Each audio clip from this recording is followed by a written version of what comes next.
So let's start off our discussion about logarithms. Before we introduce even what a logarithm is, we want to kind of look at why we even have this concept of what a logarithm is.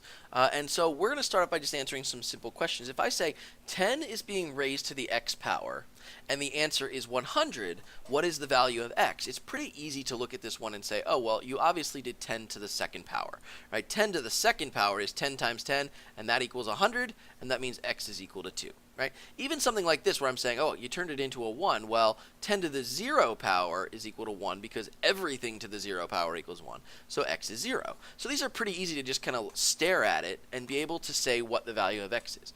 But when I get to this one and I say 10 to the x is equal to 85, we run into a problem. Because we don't know. We can't just look at it and say, oh, 10 to the 50th power is 85. And so we need some way to solve for an exponent when we don't know what that is. We can look at this and kind of estimate. Like we know 10 to the first power is 10, right? If 10 to the 1 is 10, okay, and 10 to the second is 100, and I know 85 is kind of somewhere between 10 and 100. I know that my answer to this is somewhere between 1 and 2, but we don't know exactly where. We can't actually get the number. We just know it's somewhere between 1 and 2. And we know that it's probably a little bit closer to 2. But that's the best we can do.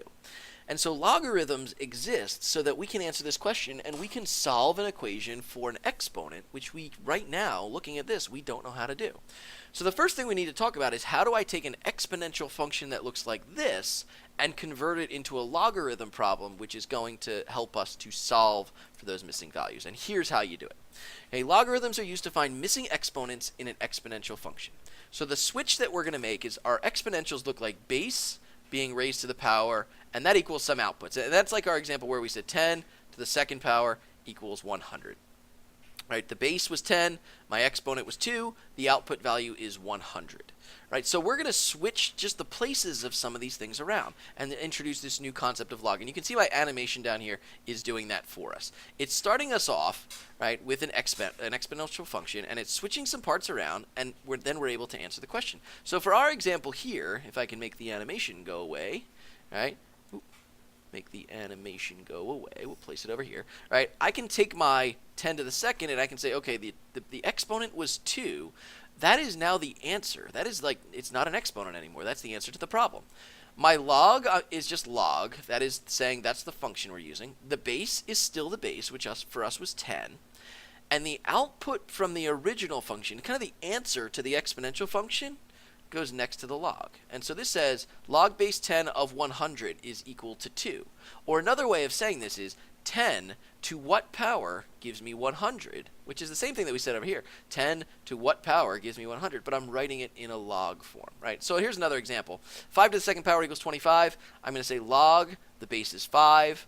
I'm wondering what I raised to the fifth power to get a 25, and the answer to that is 5 to the second power. So it's base, exponent, output, right? So let's take a look at just some simple problems that deal with logs, right? So let's do some conversion.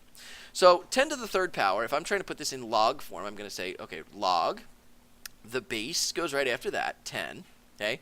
The answer to my problem, 1,000, okay? And then my exponent is the output of the log problem, right? So we can do this for as many problems as we want. Log, I have a base of 6, so that's going to be a little subscript. The answer to my problem is 1,296. Okay, and the answer to that should be the exponent, which is 4, right? So you get the idea, right? So let me move down to this fourth one. Well, it's just the third one is just log base 8 of 512, which is equal to 3, right? And so this last one is the one that we really care about. Here's where we don't really know what, well, in this case we know, it's pretty obvious, but there's a lot of problems where we wouldn't know what the exponent was. So if I rewrite this, now it's going to say log base 3 of 27 equals x.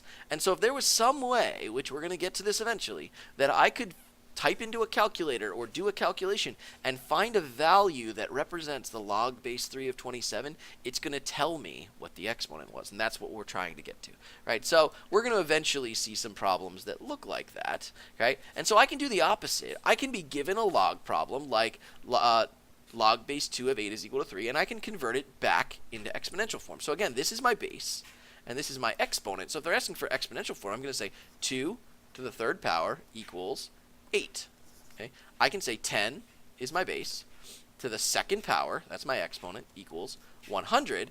And I could say 5, which is my base, to the third power is equal to 125, right? And so you can see the same concept keeps happening over and over and over again, where we can just switch in between the forms, okay? So the question is, like, why is this helpful to us? Like, why do we care? How is this going to help us figure out what 10 to what power is 85, okay? So we have a button on our calculator, and before we had calculators, this used to be just a giant table in a textbook.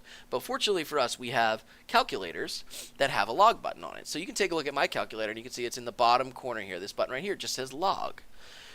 So when we use that button, right, so let's take, for example, the number 100. When I hit log of 100, my calculator is assuming that the base is 10. Right? So when I click on this, I can expect that really what this is saying is the log base 10 of 25. The log base 10 of 100 is 10 to what power is 100. And so if you notice, when I hit the log button, it's telling me 2, because 10 to the second power gives me 100. My calculator assumes that the base is 10. Right? So we can only use this calculator button for bases of 10. So this helps us answer some questions, like that one that we just saw, right? That very first problem where we got stuck and we said 10 to what power, right? So for example, if I said 10 to what power, right, is equal to 85, I can then convert this into log form, and I can say this really means the log with a base 10 of 85, that's going to be my exponent, which I'll call x. Well, we won't use our question mark, right? So I can type this into my calculator. My calculator does log with a base of 10. So if I come over to my calculator and I just type in 85 and I hit the log button, remember we said we were guessing that it was somewhere between 1 and 2, but probably a little bit closer to 2 because it was somewhere between 10 and 100, right? So if we hit our log button, you can see that it's confirming that 1.9. That's really close to 2, somewhere between 1 and 2, but really close to 2. And so we can do this for any number of problems. If you take a look down at the examples here, if they say 10 to the x is equal to 14.5, I can turn this into log with a base 10 of the answer, 14.5. That will be x. So I can go to my calculator and I can type in 14.5, okay, and hit the log button because it's assuming base 10, and it's saying if you want to get a 14.5 by raising 10 to some power, raising 10 to some power, the power should be approximately, we'll say 1.161, right? And I can do this for any number of problems. You see, these are just repetition of the same concept over and over and over again, right? So this is going to be the basis for which we use to solve all of our problems, is that the calculator knows about log base 10, right? And so we can use that to do any number of examples, okay? And so what we're going to finish off with is by looking at some of these other problems where maybe we can just eye it up, right? We have two big concepts. We have one of them where, like, we could look at the first two problems, right? When we went back to these examples at the beginning, right, like these ones, right? The first two we were able to just kind of stare at, and we were able to say, oh, I know that 10 to the second power is 100. I know 10 to the 0 power is 1. We didn't need any log for those problems, right? So we were able to do some problems without using the log button at all.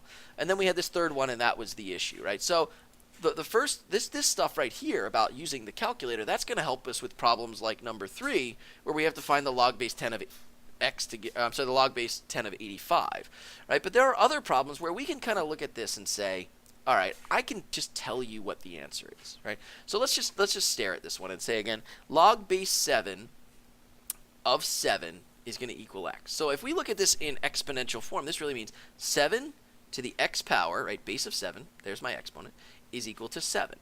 And so it's pretty obvious here that you have to do 7 to the first power. So I can say log base 7 of 7 is equal to 1, right? So that's good. We don't need the log button to help us out with that one, right? The second problem is saying 7, right? This is my output, right? 7 is my base, 2 is my exponent, so I'm going to say 7 to the second power is equal to x. Well, 7 to the second power is 49, so x would have to be, in this case, 49. All right, and my last one says base, exponent, output. So I'm going to say x to the third power.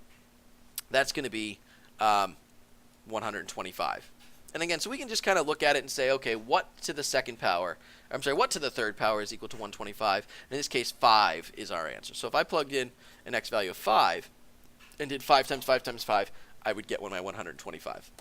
So there are these nice ones that just kind of work out for us where we can look at them and we can say, I know what that value is without a calculator. So what we're going to do eventually after we go through some properties of logs is we're going to put these two ideas together and say, well, there's some that I know, and I have a calculator allowing me to use the base of 10. And if I put those two ideas together, that I'm going to be able to find the value of any log function, right? So we'll eventually get to that. But for right now, we want to be able to use the calculator for base of 10, and we want to be able to use conversion to help us find very simple ones.